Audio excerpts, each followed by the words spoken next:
Hi, thank you so much for coming, everybody. It's a rainy, kind of cold night out there. I'm so glad that you made it out, or that you stayed in if you're a Goddard student. My name is Otto Muller. I'm incredibly honored and excited to have a conversation with these folks. As some of you might know, we're launching a new BFA in socially engaged art here at Goddard College this semester, right now. And that has brought up some interesting questions that we've been wrestling with. These are times of rising fascism and violent racism and ecological destruction, spiraling inequity, and a culture of collapse, in which we need art because the systems of conquest and oppression are so pervasive that the act of imagining different ways of being together requires cooperation beyond the limits of reason alone. We need to make and share stories, songs, and dances, and images that connect us with ancestors, with each other, and with our own depths and possible futures. Art that liberates, but as a market of luxury commodities, experience subsidized through elite institutions, enshrining concepts like genius and the masterpiece, art is also a fortress where cultural hierarchies and histories of patriarchy and imperialism are conserved, are framed in gold and docile silence. So this leads us to ask, how can a BFA program that's at a college that is situated within an institution, within this institutional artistic legitimacy, actually work to dismantle those systems? Or more broadly, how can art affect real and meaningful change and transform its understanding of itself in the process? And those are questions that require deep thought. And so we have here some amazing scholar practitioners, artists, and change makers to think through them. I want to introduce these folks. Dr.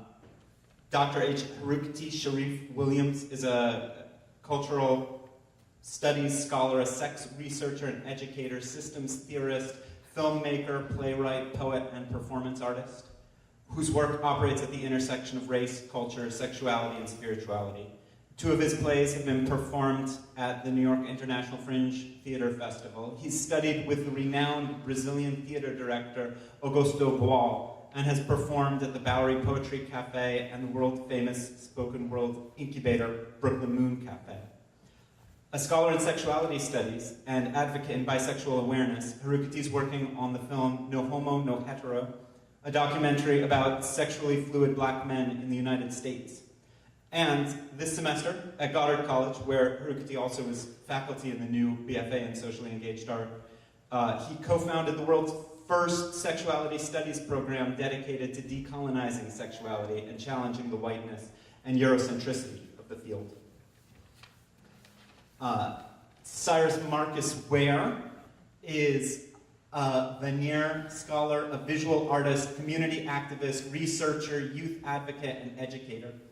Syrus is currently a facilitator, designer for Cultural Leaders Lab, and was the inaugural artist in residence for Daniel's Spectrum. As a visual artist, Syrus works within the mediums of painting, installation, and performance. His work has been exhibited at the Art Gallery of Ontario, the Art Gallery of Windsor, the University of Lethbridge Art Gallery, the Art Gallery of York University, Harbourfront Centre, and other galleries across Canada. In 2012, he was awarded the Steinhardt and Ferriero Award for LGBT community leadership and activism, the largest award of its kind in Canada. And in 2005, Syrus was voted Best Queer Activist by Now magazine. Syrus is a core team member of Black Lives Matter Toronto. For 14 years, Syrus has worked with Blackness Yes to produce Blockorama, the Black, Queer, and Trans stage at Pride, and other related events throughout the year. Syrus is also a founding member of the Prison Justice Action Committee of Toronto.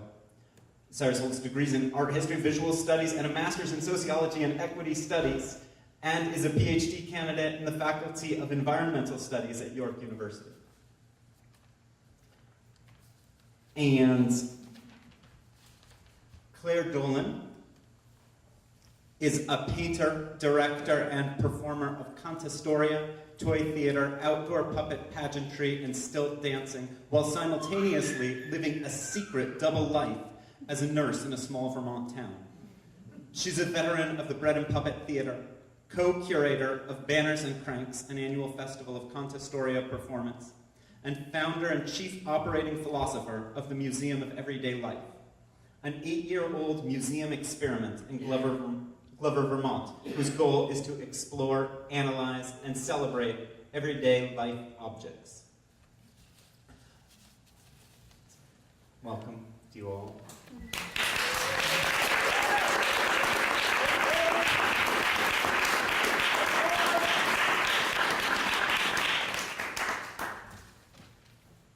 I wanted to start out by just asking each of you to describe a project that you're working on right now and some of the thinking going into it, its aesthetics as well as its aspirations and what you hope to achieve, disrupt, or clarify, or complicate through this work, and who the audience for this work is. That's a lot, but... First, I want to acknowledge and recognize the Abenaki people upon whose land we now reside. Also want to recognize the thousands of African people who have been incarcerated in Vermont because of settler, colonial, imperialist, white supremacist, capitalist, system patriarchy. I want to thank Suyi Wong and Otto Muller for inviting all of us into this space to have this conversation tonight. And I want to thank all of you for bringing yourselves, all of yourselves, the fullness of your embodiment into this space. My current projects include No Homo, No Hetero, which is a anti-stigma campaign of social practice focused in Black community. It involves a documentary film, one of my plays, My Brother's a Keeper, and paintings that are geared to instigate conversations in Black community that unearth, challenge, and heal biphobia in Black spaces. My two collaborative partners, David J. Cork and J. Christopher Neal, are also sexually fluid men of African descent who have come on board to work in community with me to inspire these conversations. And then the Telling Our Stories project, which is rooted here in Goddard College. My co-director and collaborator, Gail Jackson, who's also a powerful, amazing artist, and I are working to instigate, inspire, challenge, and support and nurture this community into greater racial equity and racial justice through in the beginning, the centering of Black, Indigenous, and people of color voices and spaces through an oral history project, and then expanding out to include a wider and wider circle of folks. Well, I guess I would say, as an artist, I'm always doing a million projects, so it's kind of hard to pick one to talk about. But I would say, right now I've been working kind of fast and furiously towards this exhibition that's opening in November in Vancouver in the west part of Canada. And the exhibition is an exploration of Black activism in British Columbia, which is a province in Canada that is known for being very white. It's called British Columbia for a reason also.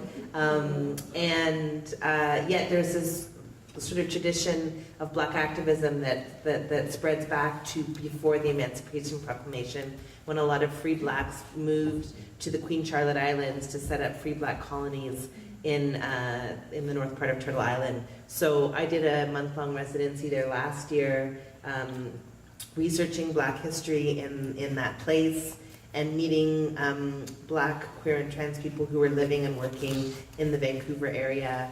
And I did a series of portraits of these people. And so this exhibition is going to involve portraiture, very large-scale portraiture. I'm working on a wall that's about 20 feet high, and I'm drawing directly on the wall. I've never done that before, so I'm a little nervous, but I'm excited. And the project is about time travel. So the people that I'm drawing I'm imagining that it's 50 years in the future, and I'm looking back at this moment in 2018 of Black activism in British Columbia that was also looking back 150 years. So thinking about this project as an act of time travel, where activists from the past, the present, and the future will meet on this wall. There's also going to be some artist multiples and other things. So that's one project I'm working on, and I'm really excited and very nervous about. Yes. Wow, that sounds really fun. I also do a lot of different projects. Recently, I'm sort of in between projects right now. I just got back from spending 4 weeks in New York, where I was working with Circus Amok, which is a queer political circus that performs outdoors, free, in the parks and all the boroughs of New York. It's directed by brilliant theater artist and sideshow performer Jennifer Miller, and it's been going on for a long time now, since '92, I think. I first got involved with Circus Amok in 2004. I started out making props and puppets for the circus, and now I'm more involved in performing and in creating the show, and that just finished. And now I'm organizing, I'm about to go off and work do a collaboration with a theater company in Seoul, Korea, called Namudak Theater. It's a group that I've worked with a couple of times in the past, and they are deeply involved with the peace movement there, and they are part of the World Peace Forum that's happening in Seoul in October, and together we're collaborating on some exhibits and some street actions, making a lot of puppets together for a parade, and a bunch of things that they're involved in, a bunch of groups that they're involved in with their, so getting ready for that. So kind of two different, I'm between those two different things, which are both really urban in a way, urban-based, going from New York City to Seoul, and then I have my funny little rural Glover life, where I have my little museum, which kind of keeps on chugging along. So, thank you all.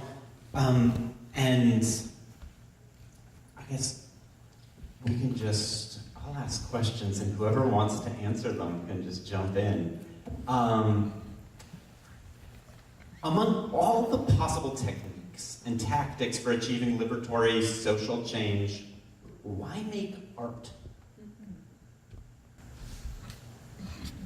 To me, art is the most logical strategy for achieving social change or working towards social change, because in my case, like I can literally draw into existence a potential future or a potential other reality. It's such an accessible format for imagining and dreaming the possibilities. Like, I'm a prison abolitionist, I'm an activist who works around disability justice, trans justice, other liberatory struggles, and we need imagination so desperately within those movements to be able to try to imagine, our next action, our next move, our next step, and art is such a beautiful way to help us to kind of create possibilities. It's also, to take a very complex consideration, like something like prison abolition. Using the arts can be such a beautiful way to get people to kind of have a road in, whereas otherwise they might be a bit jumpy or skittish about the issue. So I think it's just the most logical thing to use. Why not art? Yeah. On a personal level, I would say that art is a means for me to come to know and understand and to be and live and love in the world. And so that's why I practice art. And I would practice it regardless. I would practice it if we lived in a socially just and ecologically well world. Mm-hmm. The fact that we don't then means some other things. And for me, Black feminist thought has helped, and Black womanist thought has helped me understand the world in some critical ways. So Toni Cade Bambara, there's this quote from Toni that I want to share in response. The task of the artist is determined always by the status and process and agenda of the community that it already serves. If you're an artist who identifies with, who springs from, who is serviced by or drafted by a bourgeois capitalist class, then that's the kind of writing you do. Then your job is to maintain status quo, to celebrate exploitation, or to guise it in some lovely romantic way. That's your job. As a cultural worker who belongs to an oppressed people, my job is to make revolution irresistible. Thank you. And how? Oh, I don't. Can I jump in? No. Jump right in. Okay. I think that relates. What you just read also relates to this question of like what is sometimes called the art world. Pablo Helguera, who writes Education for Socially Engaged Art, writes that when we make a socially engaged artwork, we're not just offering a service to a community, we're proposing our action as a symbolic statement in the context of our cultural history. And also writes, the contemporary art milieu is most distinctively about exclusion, not inclusion, because the structure of social interactions within its confines are based on a repertory of cultural codes or passwords that provide status and a role within a given conversation. And so thinking about art making and being an artist as something that also does exist within the world of capital and within a world with grants and markets and these sorts of things. What relationship do you all sort of strike with the art world, whatever that means to you? Well, I sort of think there's a lot of different art worlds. So, I have different relationships with the different ones, and also at different moments. I sort of grew up at the Bread and Puppet Theatre, and Bread and Puppet is, one of the oldest self-supporting theater companies in the country, and Bread and Puppet does not receive grants, doesn't have a development department, doesn't do marketing, doesn't receive support from corporations or anything like that. So Bread and Puppet is really sort of becoming a grown-up artist in that world, immersed in that world. In a way, I think, let me forget about the ways in which art making can be really tied to capital in this country. It was a very special system there, and very sort of self-sufficient in a really interesting way. So I think that spending so much time there in my youth was a really tremendous privilege, and gave me a great education on how making art and making culture doesn't necessarily have to be chained to sort of those structures that you were just talking about. Of course, I do all kinds of work in all kinds of contexts, and because we live in the world, there's no way of untangling, all that. I'll perform in a place because I was invited by, a college or, a university or something, and I know that university is getting money, from entities, and that those institutions are enmeshed in, the entire,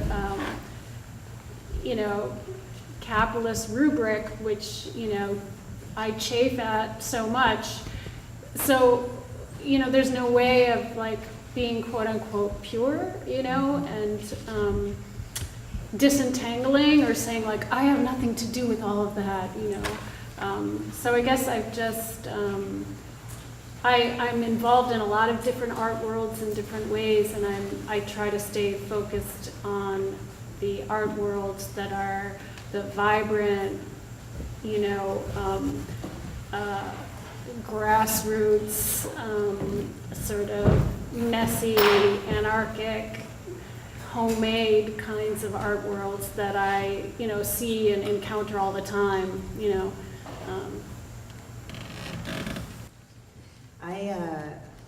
I come from a lot of different communities that have been traditionally marginalized from within the art world and have been traditionally marginalized from art institutions. And so as an artist, it's a real challenge to be Black, to be trans, to be disabled, to be making work about my communities,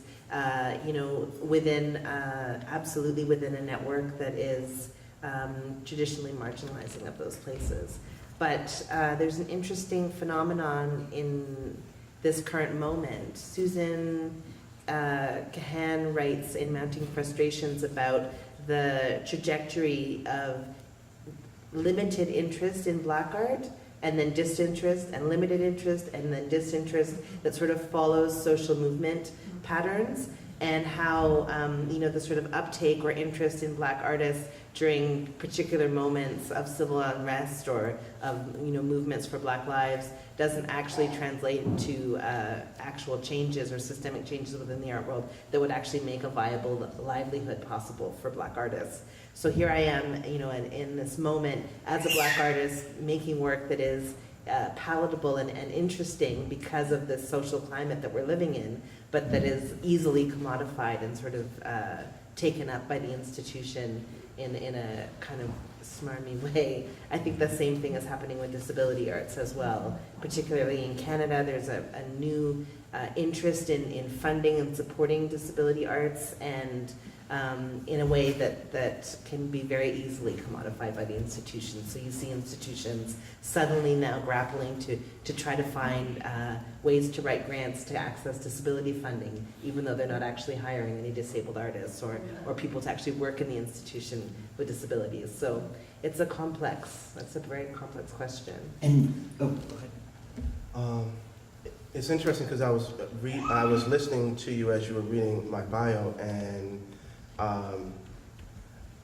I thought about how that bio is there to speak to particular audiences and creates significant absences in my work. So I talk there about stuff that I think will make up for the fact that I did not have traditional training. So I don't have an MFA, and so in those ways I am excluded from certain discourses and opportunities and resources. And so it's a way to compensate and overcompensate for that. And then what that obscures are things like the sex parties that I ran in New York City for X number of years, in which having to curate sexual community and sexual space that is welcoming and inviting and erotic in the Audre Lordian sense of the erotic, the ability for us to share what is deepest and most meaningful and express that in that moment. When I would have sex in the sex party with patrons and thinking about that, I am thinking about how I can have sex in a performative way to help inspire and encourage and excite and have people think and imagine anew what sexuality and sensuality can be in that space. When our community was facing the finding of a young queer man, Rashawn Brazell, who had been murdered and whose body had been chopped up and left in different parts of the city, and the trauma and the grieving that came out of that, and creating ritual space for us to come together as community and grieve around that, and curating those kind of spaces that were temporary and ephemeral and permanent in different ways, that the materiality of it was for us in that moment, and that was just as valuable as a piece that can be transported over and over again to various communities to be consumed. And so, yeah. So your second question was really hitting at this interrogation, this self-interrogation that I was doing as I was reading a Bible that I produced. But what was going on there, the present absences and the absent presences within that, because of the art industrial complex, to overuse that industrial complex thing, but the art industrial complex and my own relationship to it. Thank you. Yeah. In line with this conversation about art and I guess a question that I want to ask, because you're talking about audiences and the different audiences, not only for the work itself, but also for the way you talk about the work, the way that you locate or identify yourself. I'm curious to hear a little bit about what roles imagined audiences play in the creative process. When you imagine who is seeing your work and what impact, or hearing it or experiencing it, how that affects your approach to the work in your process. I definitely go back and forth between being very, very interested in who the audience is and as a driving factor in the work, and not being interested in it at all. So on the one hand, in my artistic practice, I'm trying to answer a series of questions. I'm a very curious person. I really am trying to understand the world around me, and I do so through creating things, through drawing. That's the best way for me to understand someone, is to really look at them for 84 hours and draw every inch of their face. You know, it's just such a process of exploration. So in those ways, I'm doing it for me. I'm really interested in just trying to understand something. But in other ways, my work is a direct, indirect conversation with an audience, trying to create an affective response. I want people to look at giant portraits of activists and want to get to know these people as people. I want to create an emotive response that makes people want to care about their livelihood, makes them want to ensure their survival as much as I want to ensure their survival.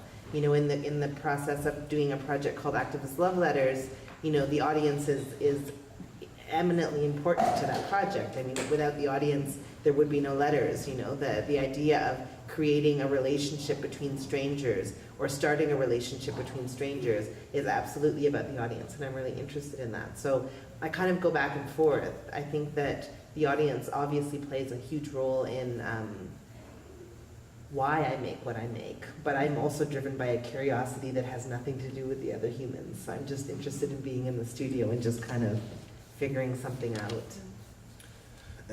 And for me, my 99% maybe, maybe 100, I'm trying to think. My intended audience are Black folks. In some place on this planet, Black folks. And that raises particular kinds of questions for me. So for example, in the documentary No Homo, No Hetero, I want to have this poetic, performative approach to documentary filmmaking, which is non-linear and resists a narrative. And I know that the masses of Black people are very much narrative driven, like there needs to be a grounding there. And so excuse my racialization, but that artsy intellectual stuff that the white folks do, that is actually, and it could be like a can, and it's just, ooh, yeah, and like that kind of thing. Massive Black folks, that's not their thing. They need something, and so I am working on how to maintain that performative, poetic position in the creation of this film in a way that the masses of Black folks can receive and digest and engage, because if part of the aesthetics has to be that my intended audience can be in conversation with this work, and that I cannot, from an idiosyncratic place, just be creating off of my own whims and or that, because that's not enough for me, and my aesthetics require some engagement with that community. Similarly with the play, My Brother's a Keeper, I'm trying to capture the beauty of Black speech and Black speech of a particular class of Black folks at a particular time. And so writing that and refining the language to get that, understanding that for the most part, audiences are not used to Black people speaking thoughtfully. And I'm not talking about from an academic place. I'm not talking about using lofty or big words. I'm talking about breaking shit down. And we have multiple places in our community where we break shit down, but it's not necessarily represented in our popular media. And so working on that language to get that, and some folks saying, well, your lines are too long. And it's like, well, I know, folks, we speak that long. Like, that is the line. And it's not something that's just quick, and it is a long line, right? So dealing with that in terms of visually, again, with the documentary, getting the beauty and the complexity of Black skin and in all of its hues, right? And finding ways to capture it, even thinking about the camera. Like at first we were going to go with a Canon because we were told that the Canon captures people of color skin better than other cameras, and then we got in there and we got sold on a Sony. However, for various reasons, but thinking in post-production how we attend to the beauty and the complexity and the diversity of Black skin tone, because that's a political comment, that's an aesthetic comment. So yeah, so.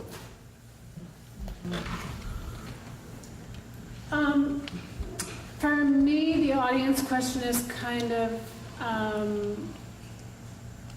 complicated because most of my work doesn't have a product. I mean, I consider the main bulk of the work that I'm doing engaging with people. So I'm engaging with people, and it's not like I have an intended audience. I'm there with people. I'm not making a product that some imagined audience is going to encounter later. I think the work is happening right now, you know, when I'm working with people making things. And so, you know, whether it's creating a new exhibit for my museum, I'm not thinking so much about, like, what's interesting to me about the museum work is how do I reach out and involve people? How do I create exhibits that involve a lot of people? How do I reach out in ways that people are starting to write to me and send me objects and tell me their stories and send in stuff and do research and give it, you know, feed into the exhibit that way? Or if I'm making, you know, like this upcoming collaboration with this theater group, you know, it's, for me, I'm going to be immersed in a city that I don't know, making lots of puppets with lots of people who I don't know yet. But that moment of being in there and doing that making is the audience and is the engagement. So in a way, that's sort of how I'm thinking about what audience is. It's a little bit different, I guess. Yeah, thank you. The conversation about audience, the community that your audience belongs to, the communities that you belong to as artists, brings up for me questions around representation and appropriation as well. I'm curious, do you think that there are certain materials that can only be used by artists with certain identities?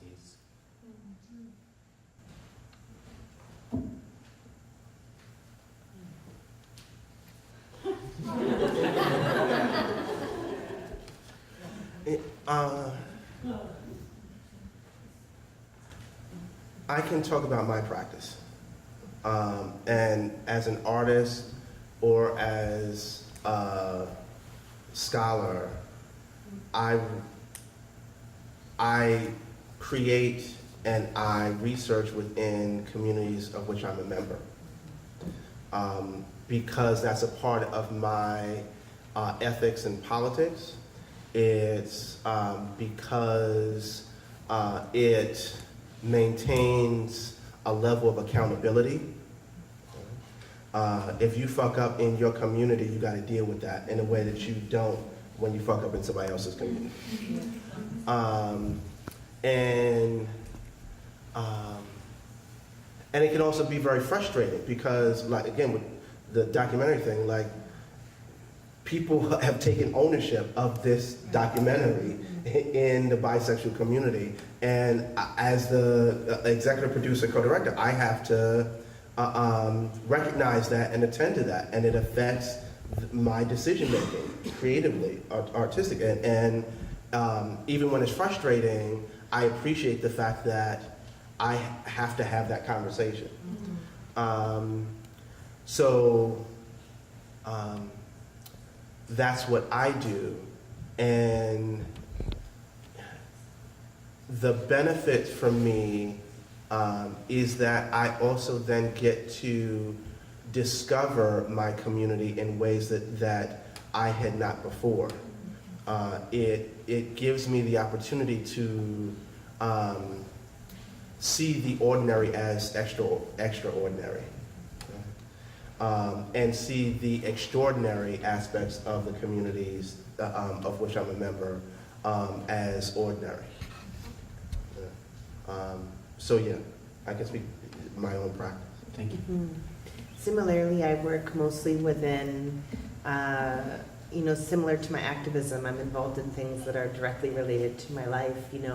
I'm working from a place of lived experience. But I absolutely think that there are things that should really only be kind of handled by particular communities. I absolutely believe that. I've seen way too much cultural appropriation to ignore this. You know, I think particularly within disability arts, seeing the appropriation of particular technologies as an aesthetic decision. You see this a lot. So, for example, dancers who are like non-disabled dancers dancing with crutches and, you know, like just appropriating things that are essential to our everyday lives and using them in this as a purely aesthetic form with no connection to the community. I find that to be like highly problematic. So I've definitely made a definite effort in my work to center my work around my own lived experience. Yeah. Well, in the world of performance and live theater, I mean, I think that there's ongoing, really deep examination and discussion of those questions. Is like, who can do what with what? And in the world of puppet theater, it's even more, I think, complex and intense, because your puppet theater is about moving objects. It's about manipulating objects. So the performers are not performing with their bodies, but they're also performing with other objects, with other bodies. So I think that the way that, you know, there's so many discussions about, you know, first off about puppets representing things or people in quote-unquote realistic ways, and then quote-unquote like abstract ways. And then there's then the extra layer of questions about the puppeteer, like the layer behind that, also representing or moving that object or that puppet, which could be representing. So it's kind of like layers and layers and layers of that. So I think, you know, in this world of performance and of puppetry especially, I see like right now happening a really intense, you know, scrutiny of that and discussion about that. And I find it really heartening that that's happening, and just to be as involved in that as possible, I think, is what I try to do when I'm working in the medium. It's interesting to me because I'm thinking about who's having those conversations. And from my observation, the people who are having the conversations about how to represent, whether to represent, are people from privileged groups, asking each other and themselves, and that there are the folks who are questioning it, and the folks who are trying to explain, justify, rationalize it. That coming from a marginalized community, I don't have the luxury or privilege to represent privileged groups, in the sense that I can try to do it, but the mechanisms in place in terms of exposure, distribution, access, promotion, all those kinds of things will be limited to me in my representing outside, and my representing the privilege, because those mechanisms are in place to maintain the privilege, the access, the resources of those who are privileged. And so, I'm trying to think, like in people of color spaces, Black, Indigenous people of color spaces, I rarely hear a conversation, correct me if I'm wrong, really observing a conversation where we're talking about that about each other. It's usually about white folks representing and appropriating, because we don't necessarily even think about necessarily doing that. Yeah. Certainly there's discussion about gender as well. I mean, I think that I was just working with a group called Makate, Papa Machete, who And I witnessed a really amazing discussion. They work with puppets, and I witnessed a really amazing discussion there about could male puppeteers puppet female puppets, and particularly in this one particular show that was about, like feminist heroes, and did the women of the group want to make that show exclusive without the men in the group? And that to me was an example of like one of those intense sort of trying to sort out like what does it mean when a person is manipulating an object and is not that object that object is representing, and so I think it happens on a lot of different levels. Cool, thank you. In response to a few of these different conversations, there's been, or a few of these questions, there's been a conversation about working with, about different types of collaboration and participation, kind of breaking down that barrier between audience and artist. I would be really interested to hear concrete advice from your own experiences about working with communities, about inviting audience to participate, and about creating space through your artistic practice that is inclusive and collaborative. My practice is very collaborative in terms of my performance art practice.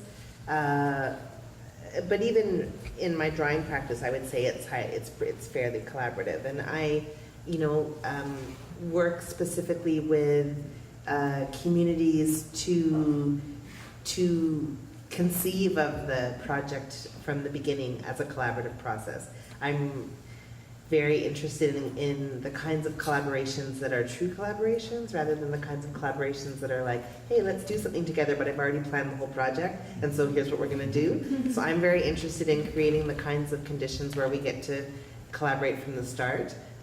So I do a lot of that in my performance practice. And I think I've also worked a lot with other artists as collaborators, and I'm very interested in the idea of reaching across difference and reaching across distance, and that process of collaboration allows me to do that. So I'm very interested in that. Thank you. I think collaborating is a lot about play and a lot about listening, and those are the two things I focus on when I'm working with people, is really listening and really opening up the space for anything to happen. And I think that when you have the fortune to be working with your hands, to be actually making things more than just talking, I think the action of building things together and of creating things with your hands and working in materials and with materials alongside each other and with each other is a really powerful and alternative way of relating. It kind of opens up a different space for relating that really goes beyond what language can sometimes, the limitations that language sometimes has for us. I say doing internal work to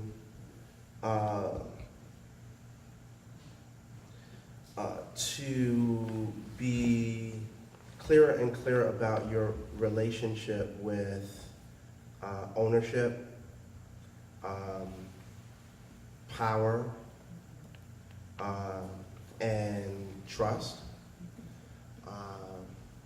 so that in the collaborative process you can be metacognitive, and what Carlos Castaneda calls stalking. You can be observing yourself in the process and be in conversation when things are like, I really don't like that idea. And so how am I gonna, is it worth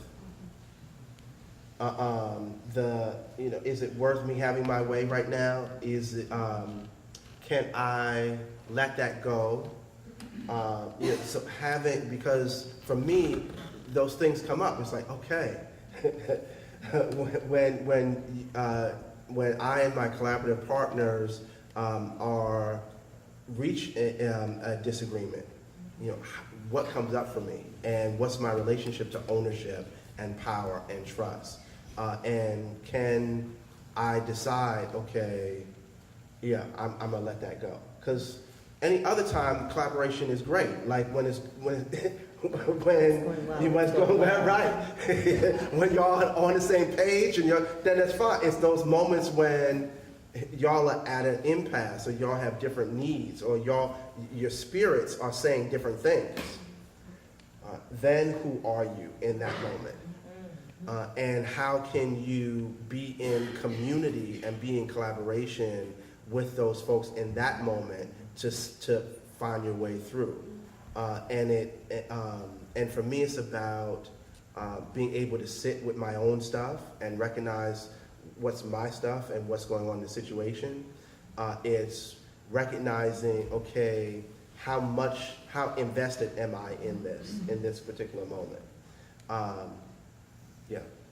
I also sometimes make collaboration agreements with Mhm. people. I always, when you really need one, you usually don't have one, and you wish that you had made one 6 weeks earlier. But anyways, sometimes I am proactive and I make collaboration agreements in advance that specifically lay out things like how I deal with conflict, how I respond in a crisis, how you lay those things on the table for each other to help each other to kind of know and anticipate that when shit hits the fan, this is how we're going to kind of deal with it. Mhm. And I think it's really interesting what you were talking about in terms of power, because I'm a curator as well, and I like collaborating in ways or in situations where there's normally not collaboration. Curatorial relationships with artists are not normally very collaborative. They're sort of by nature, and I love creating collaborative curatorial processes, for exhibitions. I just did an exhibition that had 14 artists, and it was specifically looking at queer and trans liberatory practices amongst communities of color in Toronto. And I had the artists collaborating on group calls leading up to the exhibition. We had group visits to the space so that they could have input and decision in where they were located in the exhibition. So sort of giving up some of the power of the curator and interrupting that and making it more of a collaborative process, to me, is like so exciting. And working in 2 areas where those hierarchies are also set in terms of filmmaking and in terms of theater.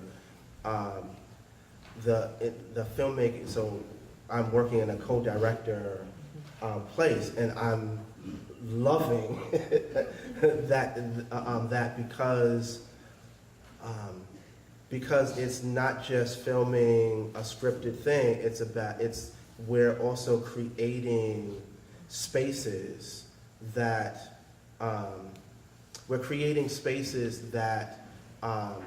dig into the social, cultural, psychic, spiritual moment, and so I can do that when my other co-director then is actually working with the tech folks to do it. So we had this, we did this one retreat where we were using Theater of the Oppressed with a group of sexually fluid black men and some women who came to help us work with them using Theater of the Oppressed to narrate and dynamize their stories. And there was a moment where in the replaying of one of the men's stories, Spirit came in, he broke down, everybody broke down. We then were in this moment, and I then had the rest of the participants come. I gestured to them to come so that we could all be together in that space in that moment. And so that happened, but then all of a sudden, like the crew came too.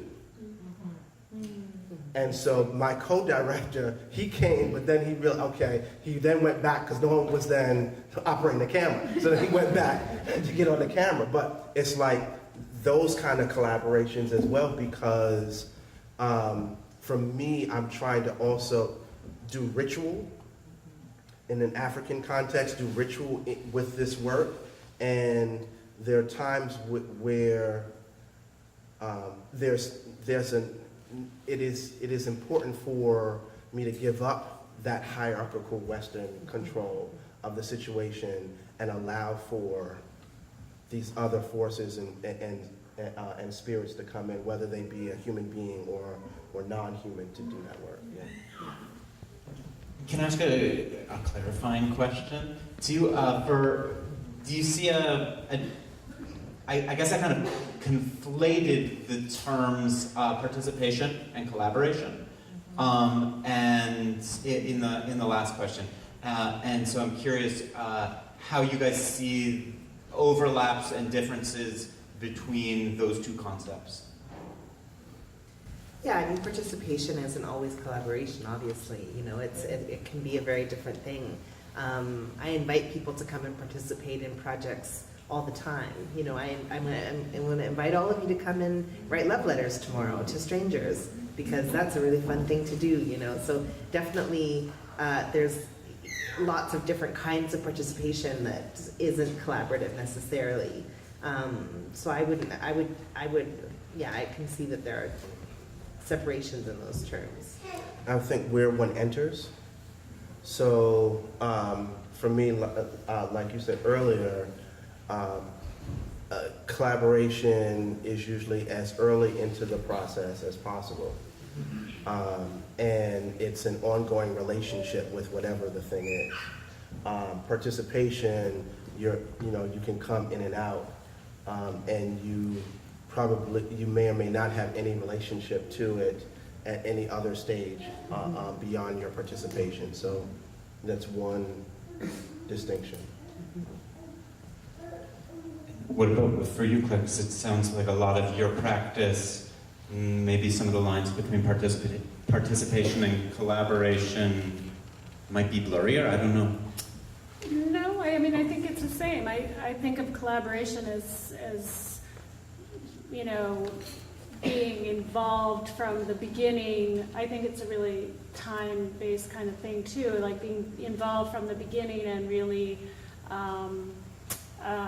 you know, working together to even like form the idea of what the project is or something like that. Or at least early on, you know, I've had collaborations where I've come in, you know, I haven't dreamt up the project, but I've come in early on, and it's really been a, you know, a back and forth and all around process. You know, I've also worked with theater companies where there was no director, where, you know, there was no, you know, scene designer, where the roles just weren't divided up that way, where it was a much more anarchic and organic way of the show coming together. And that's more the way that I'm used to working. I get very lost when I find myself, you know, every once in a while I'll find myself in some context where there's the more traditional theater structure, and I get very shy and I don't know what to do because I'm not used to that structure and I'm not familiar with it enough to even know how to navigate it. So, but, you know, again, like, I think it's obvious, like collaboration is sort of like real exchange, and participation is sort of jumping in, doing a little something, jumping out again, and that's sort of a different thing. I think, you know, with many of my projects, I think both things are going on, but they're not the same. Thanks. I want to open this up for questions, but I have one more question first, which is I just want to talk a little bit about pleasure. And what in your practice gives you joy? All of my practice gives me joy, absolutely. I am very interested in celebrating joy and love and relation in my practice, and I'm very committed to that, actually. I love celebrating Black Crip joy, Black queer joy, you know, and in spaces and places where we don't always get to be, nonetheless have our joy expressed or shared. I'm really interested in that. Pleasure, what gives me, I think for me the most pleasurable day would be to get up, to have a huge amount of coffee, and then to go and just draw for hours on end without an end. You know, I don't have to rush to pick up my kid from school. I don't have to rush to an activist meeting. I can just draw and just get lost in it. So for me, my practice still gives me so much joy. The ability to just sort of be lost in the act of creating is something that I still am in awe of. I'm still overwhelmed by the fact that this gets to be my life, you know? So my entire practice gives me pleasure. I'm going back to the last question about collaboration. I'm also polyamorous, and so when that collaboration is at its height, when like where everybody is on their game, and it's just it's so orgasmic to me. It is just So whether it's on, it could be in a production meeting, it could be actually on set. It could be in rehearsal, it could be during a performance, but when I can feel all of our energies vibing at that level, and we're just all just doing our things, like when being in an African drum circle, and the polyrhythms are happening, and all the drummers are just, and it's, that's it. That's clear. Claire? Joy? Oh, I forgot what the question was. Joy, lots of things give me joy. I find that, I like to make things, and I really like connecting with people. So if the activity involves either of those things, I'm very happy. Thank you. Do people have questions for folks?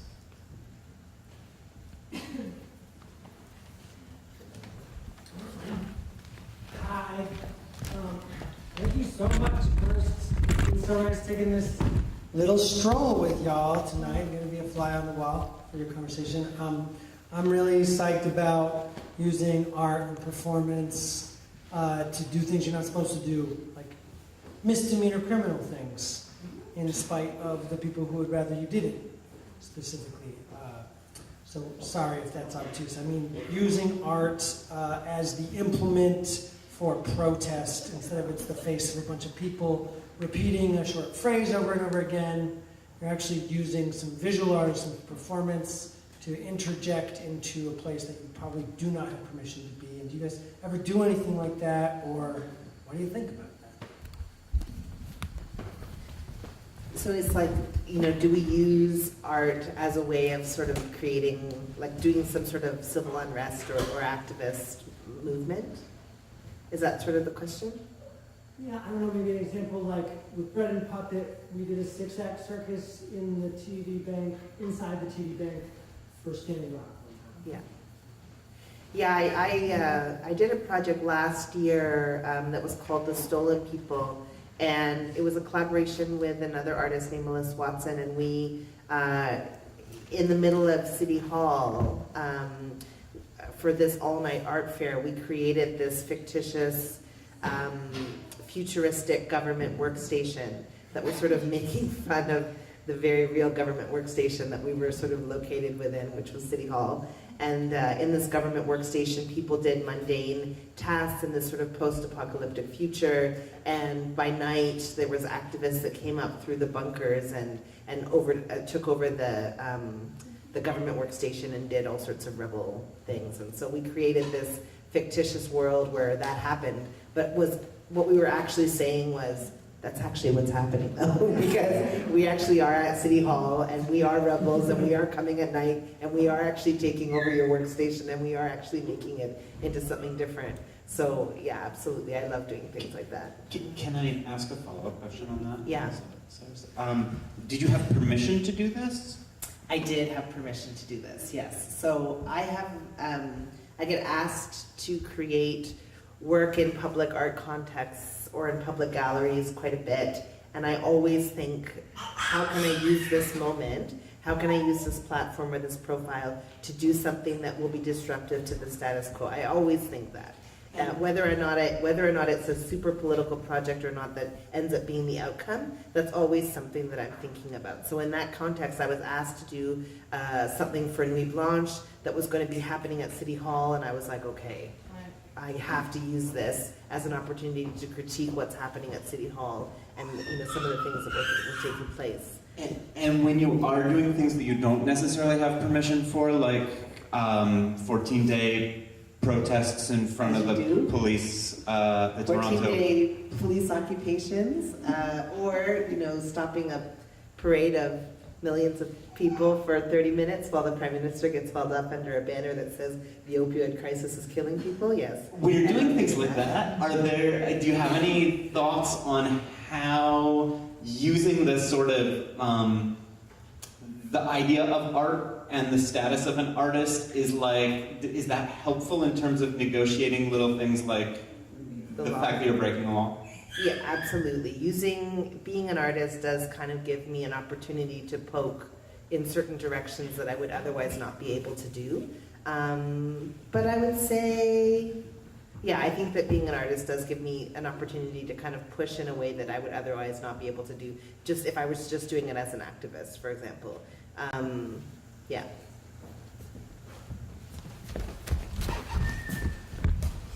This is such a great conversation, and I think I'd like to kind of take that question that you posed, I'm not knowing your name, Henry, to another level, because Heru earlier mentioned this notion of privilege, and especially from a position of an artist of color. It's a really great thing to kind of feel that I have the right and the ability and the courage, without fear of arrest or incarceration, to just go and blow art all over the galleries. One of the reasons I became an artist, I think, is the fact that it gives me some agency. But to be quite honest, ultimately, even as an artist of color, who may have some agency, there are all kinds of strategies that one can utilize to affect those kinds of institutions without necessarily using, and I quote Heru's phrase, the white methods, okay? Of stand up, shout, be loud, and then that's the way we affect change. Because I think subtlety and poetry are also political. Yes. So putting a flower in the corner of a museum and then letting people find it, is that any less valid? Is that any less challenging in terms of confrontation, aggression? Of course, I think they have to stand side by side. I don't think that one of the mistakes that we make as artists, or even in the worlds that we speak of, and the systems and structures within which we affect, is that somehow there's always this one thing that's better than another thing. And that's why art is what it is. It says, no, it doesn't have to be any one thing. In fact, if we all did what we do best, that's when the voices are going to be heard. So I was, I'm going to invite the artist to speak to that. I was invited to showcase some work at the Art Gallery of Ontario, and that's the largest, one of the largest, if not the largest, galleries in the country, and in Canada. And the show was called Every Now and Then, and it was looking at Canada at this moment of its 150th anniversary. And the show was critiquing that, was very much in critique of that. And challenging that celebration that Canada was undertaking. So, the fact that it was critical allowed me to even consider being in the show at all. But I chose to center my portraits, ostensibly you could say I just did a series of portraits for an exhibition. That doesn't sound very radical, but I chose to center my portraits around this idea of challenging who we imagined to be Canadian.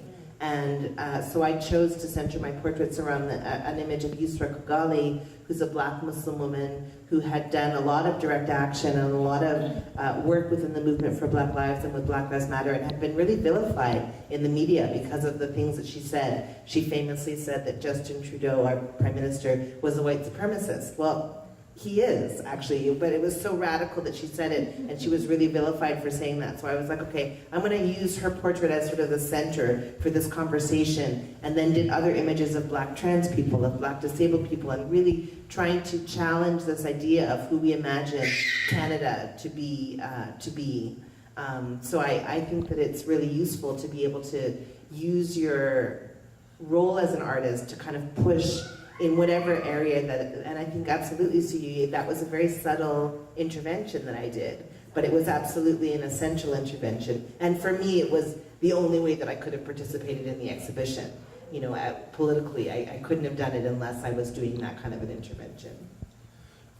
The sex parties that I referred to earlier were illegal because of the prohibitions against commercial sex.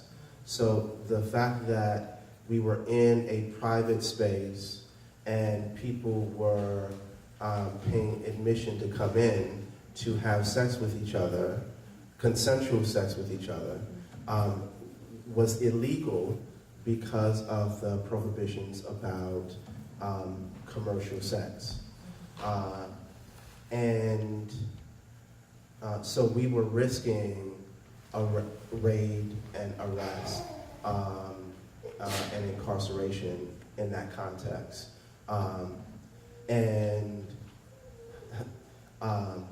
The fact that it was in a private the fact that we were doing this in private, and yet it is criminalized by the state. It was a private act rather than a public act of protest, right? Which turns this notion of protest on its head. Because of the ways in which certain acts and certain bodies are criminalized, our private moments can be just as acts of protest as larger public moments. Did the criminality more increase the fun or more didn't increase the fun? The fact that we didn't give a fuck about the criminality increased the revolutionary nature of the acts that we were engaged in. When we did the 15-day occupation of police headquarters, the criminality definitely increased.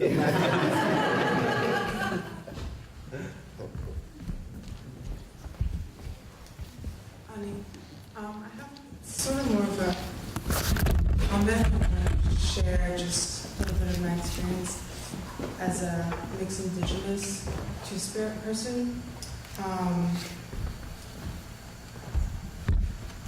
What I've noticed in looking at humans is that artists of color are often deified and then demonized for their art. And in my practice as an artist, it's completely spiritually driven, and it's a constant cry for connection and healing. And the art that I do is so exposing of myself, and I feel that as in the eyes of settler colonial people, I'm light-skinned, but I'm not. So because of that perception, I have a duty to continue to expose the messages that are in my body, and use this given privilege. And what's kind of come up for me in some of this dialogue is art is it's like the only way I'm going to be able to be a person in the world. It's the only way I can look at someone who is so different from me and see that their pain is my pain, and transcend this colonized bullshit that I've been forced to feed like meat. And yeah, I think it's so important for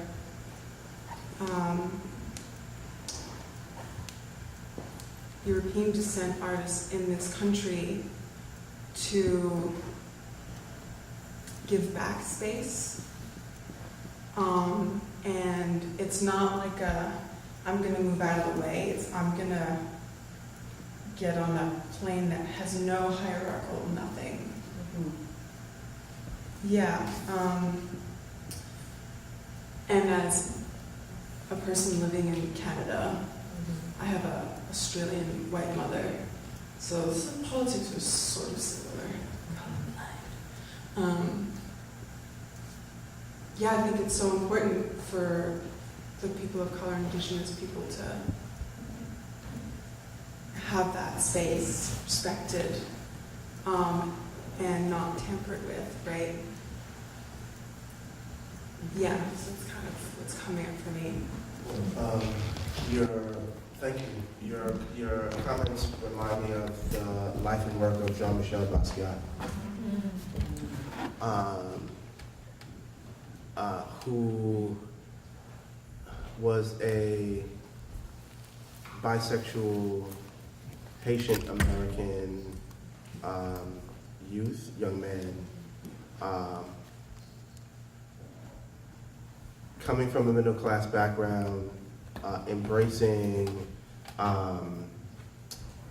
poor, homeless, working class culture for many years, and until he was discovered and commodified and monetized to death, literally.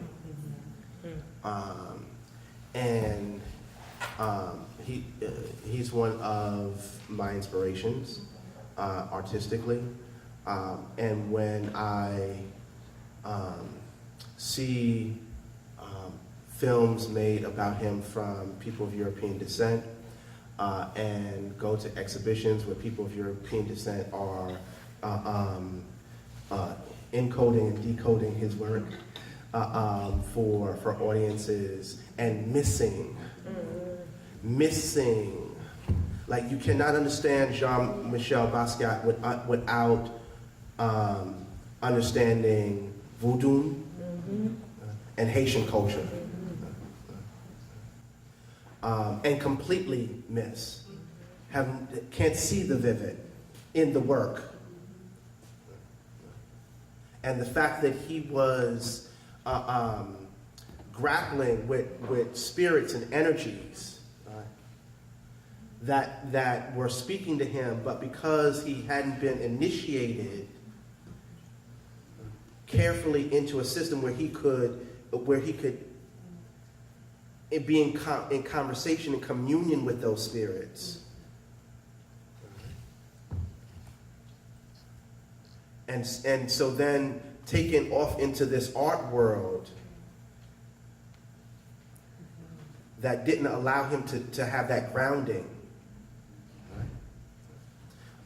It speaks very much to me to what you were talking about in terms of deified and demonized for the purpose of the wealth production of the same folks who,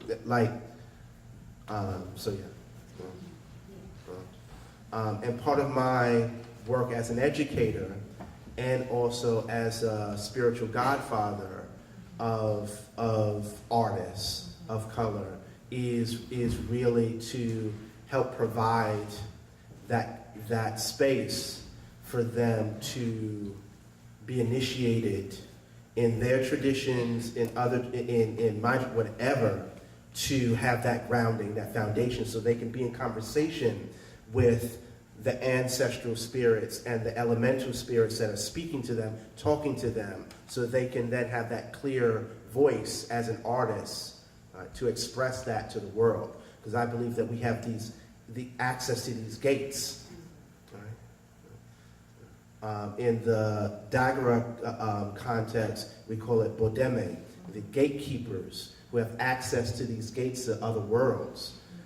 And we have to be trained in how to be able to transverse these gates without taking too much from ourselves, without depleting ourselves, without disintegrating ourselves, so that we can pass through. all right, and come back and forth and travel and bring the gifts and the resources from those other spaces into this and bring back the messages and go back and forth. All right? Because I found that so many times if we don't have that and we get caught up in these European Western art worlds, we are so vulnerable and so exposed. Yeah. Yeah.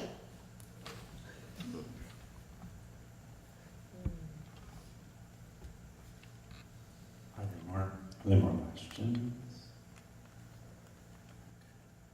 I'm just curious, just to follow up on that last thing too, do you think that there are also artists of European descent unable to interpret and respond to what they're receiving because of a lack of a cultural context that acknowledges that? Just since you brought it. Yeah.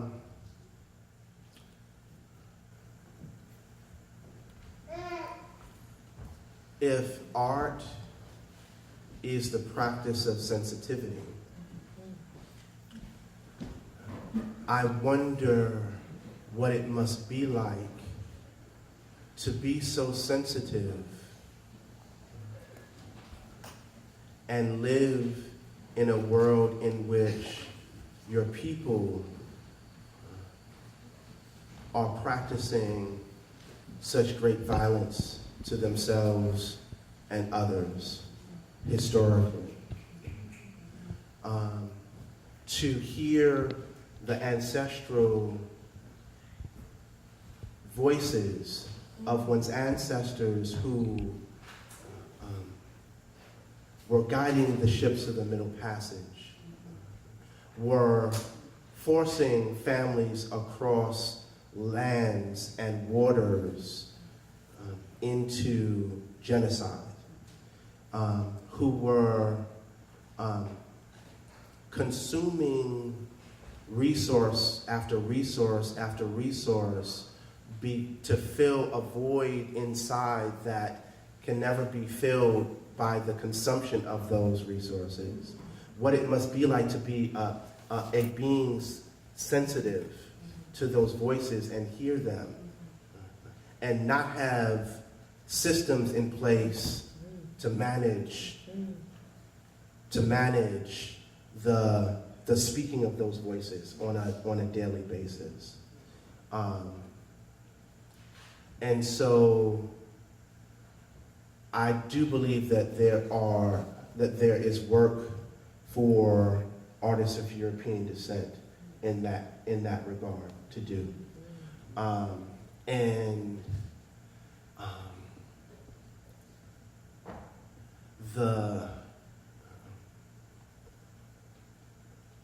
And the privilege that I have is that it is unlikely for me to be faced with the distractions of wealth and notoriety and fame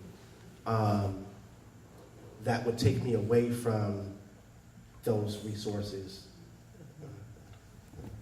Yeah. Thank you. So if there aren't any more questions, could we get a final piece of advice from each of you about using art to, tear down the system?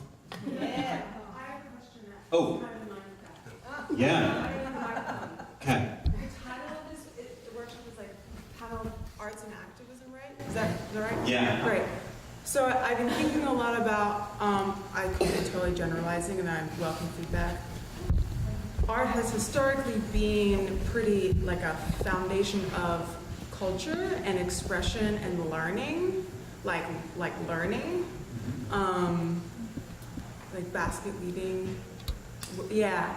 And now it's not really. I mean, it is, but like not in the academic sense. And I mean, Heru Khuti has been my advisor, so I'm really curious about using this space, BFA space, to reignite art as the experiential learning that is predominant in all of our DNA. How do we do that? Come to the studio Work. and just start working while you're here. Anytime, In my dorm room. in the dorm room, anywhere, any space, or make a studio, make yourself, hold I yourself think to that idea. Specifically in like, I'm about to enter a PhD anthropology program, and I need support in maintaining my art as the experiential learning. So, yeah. I mean, I would say that there is something to this idea of having a daily practice that just brings it into the everyday life. That's just part of every day. So building a daily practice that involves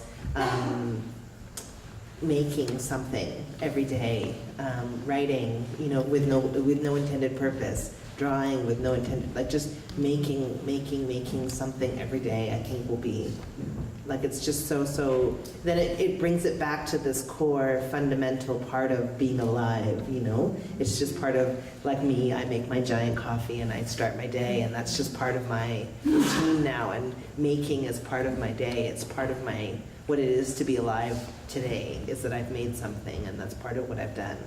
So I would say keep making things. Oh, I couldn't agree more. I think making things is the only thing. I probably shouldn't say this in this context, but I really am, in general, skeptical about art school and BFAs and MFAs and PhDs. Like, I'm not into any of that, but I understand that there might be very good and important reasons for pursuing that, so I'm not saying anything about those choices that people make to pursue those things. But for me, the making of things, just constantly to make things, is the key to life.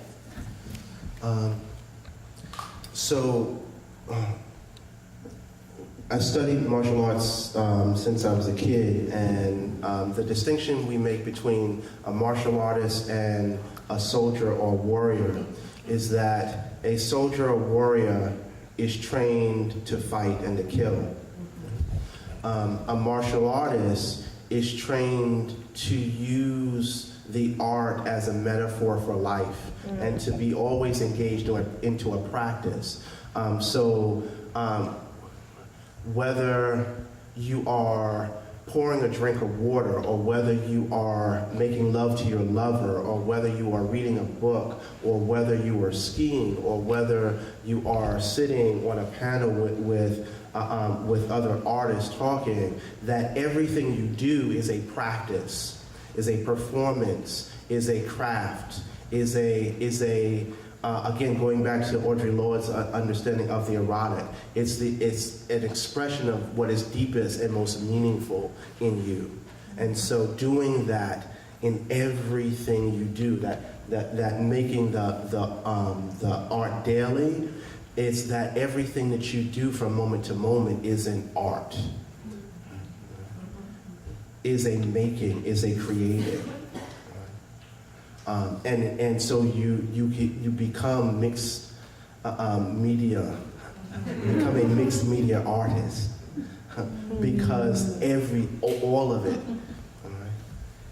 and not in this kind of lofty, the cool, okay, kind of thing, but really about being in the world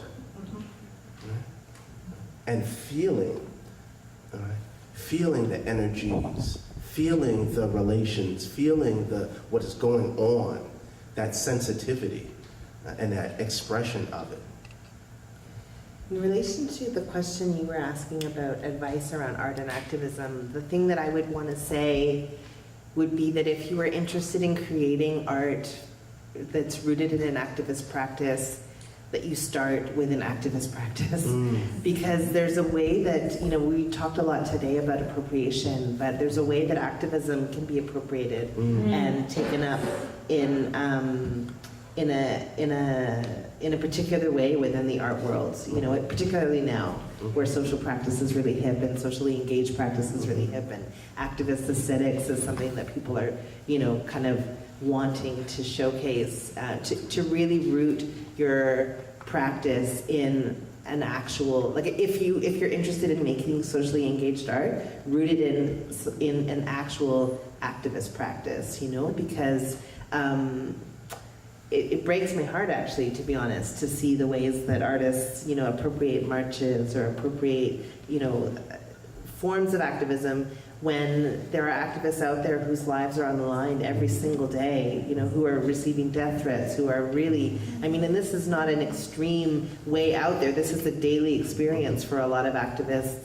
Just, you know, activists that you know, and the labor that's involved in that. I'm so attentive to that, and so the appropriation of that, it really breaks my heart. So I would say, when you're thinking about art and activism, to really root it in an activist practice, if that's what you're trying to do. Yeah. And in relation to a community. Absolutely. Yeah. A set of communities, yeah. That can hold you accountable. And that accountability, like you were saying earlier, you know, that you know, working within your own communities because you know they're going to hold you accountable, like that is so essential. If you're just piloting into a community to do like an activist art project that's not actually connected to anything, if you're, you know, using the tools of activism but you're not actually connecting it to you know, the work that's happening on the ground, it's just such a futile effort, and it's such a dangerous practice, actually. It's very dangerous, I think, that, you know, not having that sense of accountability. So, absolutely. Any last questions? All right. Thank you all so much for...